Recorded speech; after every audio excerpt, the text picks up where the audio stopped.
حي على الصلاة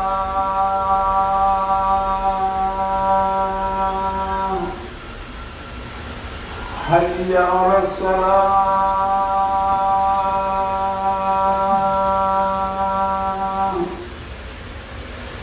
حي على الفلاح. يبلونا أينا أحسن عملا وجعل الموت نهاية كل مخلوق وجعل هذه الحياة الدنيا حياة بلاء وسيئات أعمالنا من يهد الله فلا مضل له ومن يضلل فلا هادي له. أشهد أن لا إله إلا الله وحده لا شريك له وأشهد أن محمدًا عبد الله ورسوله وصفيه من خلقه وحبيبه اصطفاه واجتباه واختاره وأرسله رحمة للعالمين وهداية للمتقين. اللهم صل وسلم وبارك وأنعم عليه وعلى آله وأصحابه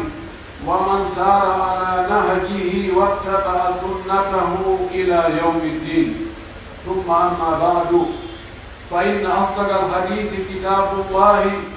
وخير الهدي هدي محمد صلى الله عليه وسلم وشر الأمور محدثاتها وكل محدثة بدعة وكل بدعة ضلالة وكل ضلالة ففي النار. أعاذني الله وإياكم من عذاب النار. عباد الله، أوصي نفسي وأوصيكم بتقوى الله عز وجل وطاعته في السر والعلن وفي القول والعمل، فإن تقوى الله خير زاد، فإن من اتقى الله جعل له من كل ضيق مخرجا.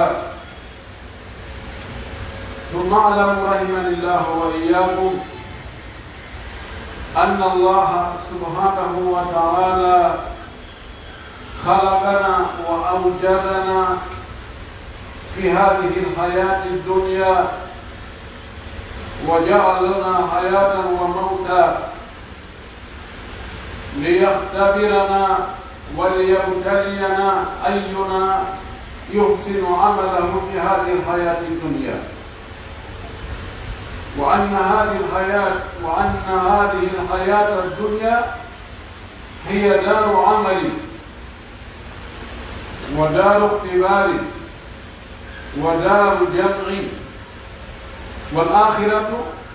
هي دار الجزاء يلقى كل إنسان ما قدمه ولتنظر نفس ما قدمت لغيره. سنتكلم اليوم عن الموت وعن الاستعداد به،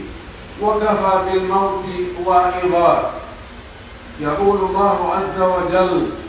أينما تكونوا يدرككم الموت ولو كنتم في بروج مشيدة.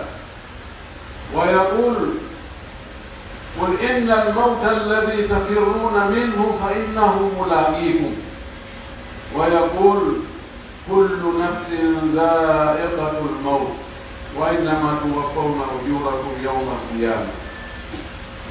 ويقول الرسول الصادق المصدوق المحبوب شفيعنا يوم القيامة، يقول: أكثروا من ذكر هذه اللذات، أي أكثروا من ذكر الموت. أن يأتي الله سبحانه وتعالى تقول تقول فوق ماير دوم إليه فوق فوق كذي في تقول له مؤمن تبي إلا هباي. أن يأتي وكان كتاجين ومودين وإيكين كأن علانو وودين يهور أو أدنى دو وودين ko haɗon jimɗen kon fof en yettimo en jarnimo iɗen toli yo duumi nemaji makko ɗi e hoore meɗen yo arsuku en jarnugol mo anditana mo yettamo e hoore ɗi nemaji yo arsuku en kulol Allah yo arsuku en dewal jaɓangal yo arsuku en yomdinaare yo arsuku en laɓɓinangol mo dewe ɗe iɗen seeɗo ko kanko ɗum woni reweteeɗo e hoore goonga tawa rewɗo on heɓa e nafoore ko rewi kon mo rewaani o yiyoya lorna o ronkiri rewde kon kala goɗɗum ngo ko rewa sina kanko haray rewɗo on tooñi rewaaɗo on naftorta iɗen seedano mo kanko ɗum ɗo ko kanko ɗum hannde e dewe ɗe iɗen seedano nelaaɗo meɗen Muhammad ibn Abdillah ibn Abdil Muttalib en seedano mo nelal ngal ko Allah mo neli mo haa e meɗen enen mofte makko ɗen yimɓe e jinna o nelirimo goonga hiɗen seedo kadi wonde o yottinno o jam faati o suuɗaani o laaɓani mofte ɗe reeni o ɓangini o fennini o laɓɓini o rerɗini o rentini haa hujja Allah o tabiti hoore tagore men hannde kadi hay gooto alaa lamitorku tawna neɗɗo weɗi lamitorkoy fiita golleeji makko gonɗini ta feɗore jokku mo sabu ko golli on ko woni wa kana al insanu akthara shay'in jadala neɗɗo no yiɗi ɗaɓɓugol ngal tohoy heɓa ka yaltira ka laawo feleede ma nanngitireede golle gonɗe e waɗi hiɗen seeɗanimo ɗum yen tori Allah subhanahu wa taala yo Allah juula e makko juula e sahabaɓe makko ɓen fof juula e hoore kala jokkuɗo diina kaɓe jokkunoka yo Allah jokkinen ka diina yo Allah tabitinen e hoore makka yo Allah ƴettiten kadi e nder makka anden musidɓe julɓe tedduɓe ɗan gurdam aduna ɗo feƴƴa ko e seɗɗede hiɗen iri nokkugo hiɗen fokkidi nokkugo en ari e waɗi escale e o aduna ɗo seeɗa fiyen ɗaɓɓu ko yooɓoɗen ko feƴƴine ko ɗum waɗi nelaɗo meɗen sallallah alih w sallam maki kun fi dunia ka annaka garibum aw abiru sabili wonu ka aduna ɗo wasi tawi ko a koɗo arɗo e nokkure fi haaju muɗum fi haaju ko gasi yirɗo ka hu ma rewowo feƴƴa ko ɗum waɗi Abdullah ibn Umar o wi'ayno maɗum ko Umar mi yeggiti ko hokko e maɓɓe ida asbahata fala tantadiri lmasa'a wa ida amsayta fala tantadiri lsabaha wa khud min sihhatika li sagamika wa min hayatika li mawtika o wi'ayno si tawi weeti bimbi tawi hiɗa wuuri wota tanñino kiikiɗe tawa hiɗa wuuri waɗo ko haqqille ma kiikiɗe taway ko fi wattingol ma wona ko jonnonirgol nule awa kaari faatike ƴe ɓe feƴƴini ko honno wi'anon joni fi wattingol ngol nattete kaako ɗo wattinte waɗo waɗo ɗum ɗon ka haqqille ma si tawi Allah moƴƴike maɗa kiikire on tawima a hirtike a waalike waɗu ka haqqille ma wonde nden o weeta tawa a woni fure ɓay no heewi waalotoɓe tawa ɓe wullitaaki hay hunde nawnaare kono weeta tawa ɓe maayi kaɓe ɗaani ɗo tawa maayi nden ko ɗon arata ƴetta wonkiti har haɓe finaali o wii fewno ka selluɗaa ɗo gollu aɗa nawnaare hewndudema fewno ka wuɗaa ɗo gollu aɗa mayde nden hewndudema musidɓe julɓe tedduɓe e nde mayde nde yoni ko waajo goɗɗo wonande wattanowo fondo dafa bi mawti wa'iba yoni mayde ko waajo neɗɗo neɗɗo mo yangoɗuɗa immode jooɗode maɗa mo hollidirɗa gumɗoji mo kafuɗa piiji ɗin fayda ɗi fof majji ñande go tawa ono waali fure o wawana hoore makko hay hunde tawa ko a ala feere a ala ko suɓoɗa sina ƴettugol mo naɓa ka buure asa ngay ka haalugda watta mo nder ton on mbiɗa arta tawa ko ɗum ɗum o ngam moɗan ɗum ɗo yoni waaju iya felliti hiɗa anndi pellet an kadi ko ɗon sammitoyta ko honde e ko honto e ko honno ko ɗum nawni ko jiɓuma hono pellet ɗum ɗo an kadi hewdete no haani ko an e ki wonkimaɗa yewtino ɗon ko wonɗa e gerde ko tawata wona ko hana waɗede hiɗa toñude hiɗa wadde bakkatuji hiɗa jogii haqqeji yimɓe hiɗa wuuriri wonmo maayata hiɗa jodda hiɗa ƴawra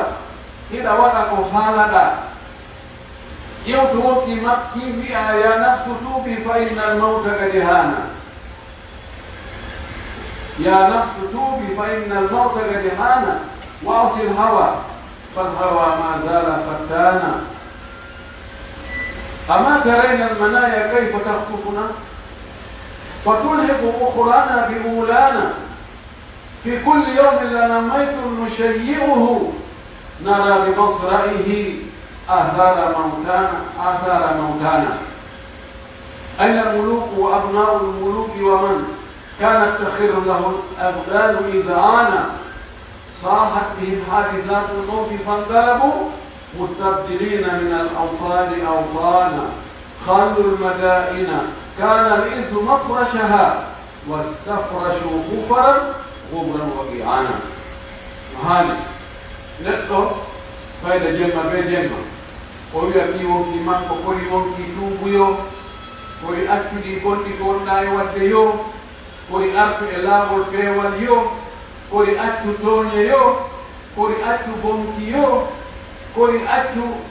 violugol haqqeji yimɓe yo kori accu waɗugol ko Allah haɗuma yo kori wakkilo waɗa ko Allah yamima ya waɗu kon yo andu kori mayde hewti yo ye mayde hewti daɗal ala o wi terto faale terto jokkugol faale mbeleɗe yiɗugol faale teddungal faale jawdi fettutundi faale laamu faale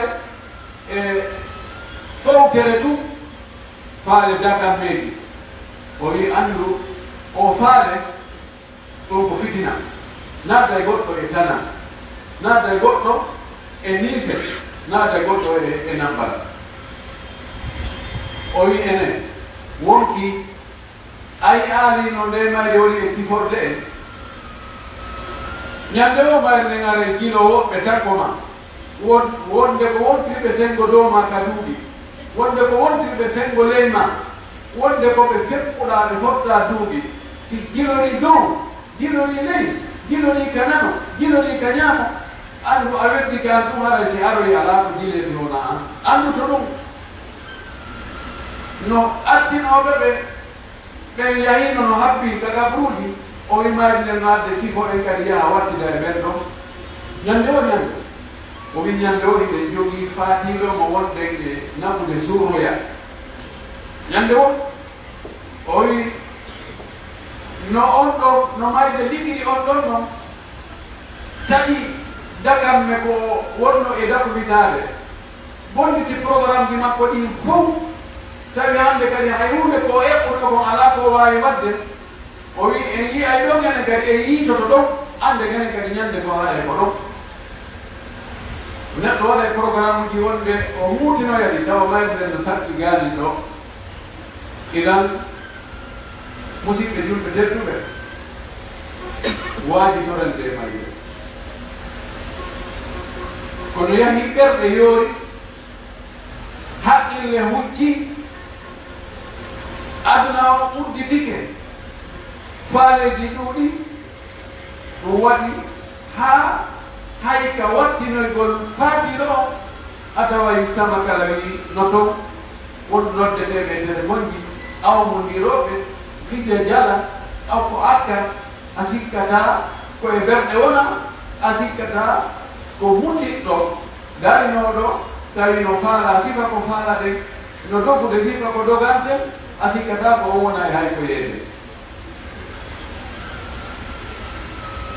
idan nde mayde daɗirde ala Allah subhanahu wa ta'ala wi aynama takunu yudrikumul mawtu walaw kuntum fi burujin mushayyada kala wo kawawo ɗon wonde mayde nden hewtay on ɗon nde hendoto on ɗon hay si yonge cuuɗi towɗi cuuɗi waɗaɗi kuur buruj jam'u burj ko suudu njandu towdu howandu hiwandu hay siko ton wonɗen hay siko kappaleji hay siko ka nder kanki hay siko e nder honɗum de mayde nden kañum side ari ala gardi ko haɗata nde hewta o wi mayde hewta no kala ka on ɗon o wi qul inna almawta alladi tafirruna minhu fa innahu mulaqikum wiwɓe nden mayde nde wonɗon e dogude on fottoya e mayde naɓawma nande heɓtuto on fottay a doga e ɗo ha tawa mayde nden no hakkima yeeso tawa kaka wonɗa e dogirde fiiɗaɗugol mayde nden ko ɗon mayde nde woni o wiyande ɗum seeɗe laawagol ala o wi wonki wonki kala wonki tagaaki kanki e mayde maɗɗodire mayde hendotoki si tawi no woodno pet gooto e ɓiɓɓe adama ɓe daɗaynoɗo nde mayde ɗo ko nelaɗo sallllahu alayhi wa alihi wa sallam ɓurno handude e muɗum kono ari e hadis selluɗo nelaɗo wede sallllahu alih w sallam ɓaye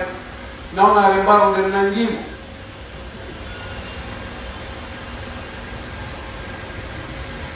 tawi korum ndiyan no takko makko ɗon o ƴetteno juuɗe makko ɗen o waɗa ka ndiyan ɗon itta ka yeeso makko o inna la ilaha illa allah inna lilmawti sakarat o sittira o inna ha en ba mayde no mari ɗeɗɗalle en ba mayde no wawi ɗeɗɗude ha كذكروا لي اللهم في الرفيق الأعلى اللهم في الرفيق الأعلى فقبلت روحه الله كرفيق الأعلى دو الله كرفيق الأعلى دو فاتح إذا لو ولي فتني كلا نتو بينو كرو وهندو نتو إقبل ko wonuyta ɓaawo nde mayde ɓaawo ton étape uji kadi no ton étape goɗɗo go la hayatul barzakhiya gurdam nguureteɗan ka gaɓuru ɗo ɗo e immidede wonde kawtini maayi o watta ka gaɓuru haɓɓuru ɗon e ummital ɗon ko étape ɓeyna la hayatul barzakhiya gurdam wonɗan ka frontiére ɓaawo ɗon bada al bahthi والنشور فيه العرض على الله سبحانه وتعالى في العرصات والحساب الميزان أخذ الكتاب وما إلى ذلك ثم الصراط ثم القنطرة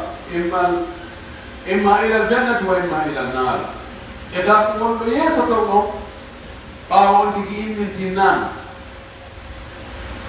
ko fof daragol yeeso Allah subhanahu wa ta'ala mo ɓe no rondi ɗon ɗum golle muɗum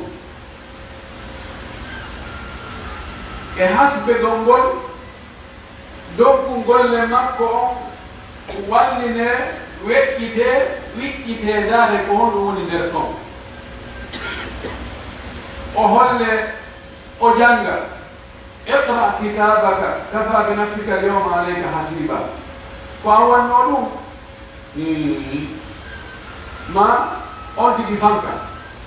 to fatti yo dai no hesini mi go gimi ka go wonde ko mi wanno do ko an warno kari ko an sokuno kari ko an wanno dabare karijo ko an yamuno jawdi kari ko an balmino kari ko an wanno zinano kari ko an wanno ɗum ɗo wonde wi ko ni ko mi wanno ɗo mbaɗa yo laafi kono si humɗo kon fanki ko an mi wolude tele wanno gen tigi de ko de ina hi ko menen tigi wanno kanko waɗi ɗo kamna ko menen o gollidirno ko menen o huutono ɗum ɗon no taw feesugol golleji ɗi hakkude goɗɗi ɗin e moƴƴi ɗin ɗum no ɗon heddugol dossier ji mum ɗi résultat o imma min al yamini wa imma min al yasari imma ka jungo ñaama on tigi hendola si o hendori ka jungo ñaamo hara e woni malala imma ka jungo nano hara e woni makkisara ɗum no yeeso to sirata no yeeso to yottodiro ngon no yeeso to imma on tigi yahata aljanna ma o yahata yimɓe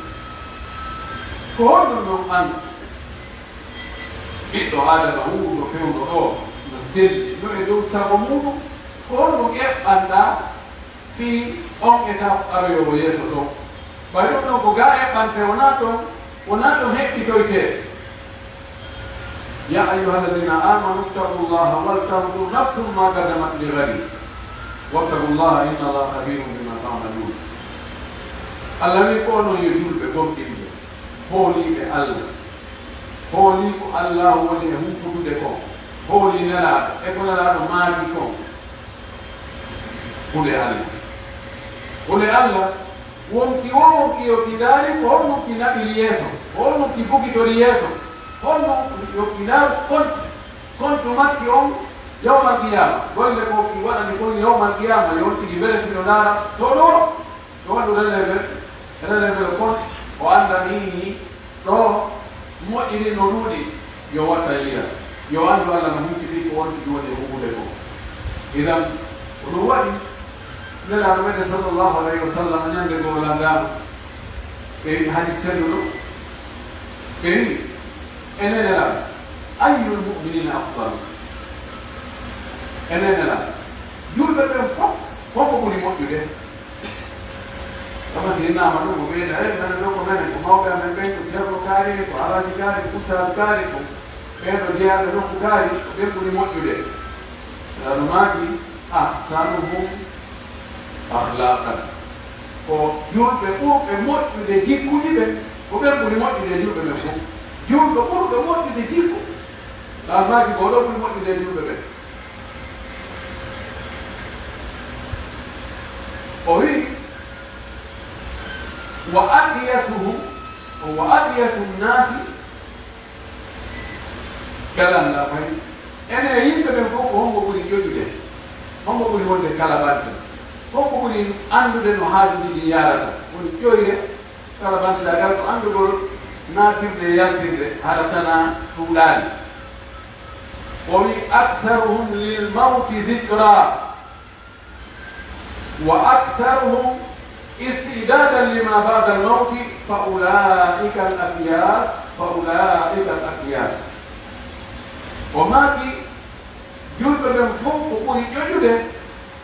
ko ɓurowo andutugol mayde ɓurowo miidagol fi mayde eneni mayen so yii yimɓe ɗuɗɓe no waɗa bakkatuji ma no wersino e waɗugol ko allah yamiri yo waɗu yana e ko allah haɗi ko haqqilleden hare no hucci fewɗo e maari kongol kañum no ndaara fof ɓay ɓanndu muɗum no hen tiɗi awa piiji ɗi fof no regiɗi hara e mayde siwa neɗɗo so anditi maarigol ñola to kabru makko piiji goɗɗi ɗo hayso mo waawi ɗi waɗde won goɗɗi no wacca e ɗon boneji ɗo o wi ko ɓurowo andutugol mayde nde ko on ɗon ɓuri ƴoƴude ɓurɗo heɓlanaade ko aroyta ko ɓaawa mayde ko wono yeeso ɗo gonɗi étape uji ɗi jannguɗen préparnagol ɗin ɗon o wi ko oɗo kadi ɓuri ƴoƴude nelaɗo maaki ko ɓen woni ƴoyɓe ɓen ko ɓen woni ƴoyɓe ɓen ko ɓen non woni ƴoyɓe ɓen ɗum waɗi no ari hadis goɗɗo goo Nabi sallallahu alayhi wa sallam o maaki mi anndi goɗɗe